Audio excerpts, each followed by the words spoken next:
لودھراں وزیراعظم عمران خان کی green and clean Pakistan شجرکاری مہم کے سلسلے میں سپرنٹینڈنٹ جیل چودھری اختر اقبال بریار نے پودا لگا کر شجرکاری مہم کا آغاز کر دیا۔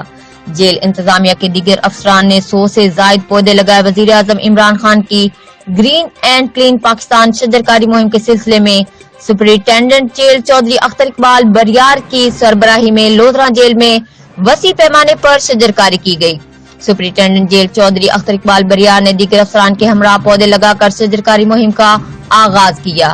جیل انتظامیہ کے دیگر افسران نے 100 سے زائد پودے لگائے۔ سپرنٹینڈنٹ جیل چودھری اختر اقبال بریار کا اس موقع پر کہنا تھا کہ موجودہ حالات میں درخت بھی بنیادی ضروریات بن چکے ہیں۔ شجرکاری کا مقصد بھی یہی ہے کہ ملک میں موجود آلودگی کا خاتمہ ممکن ہو سکے۔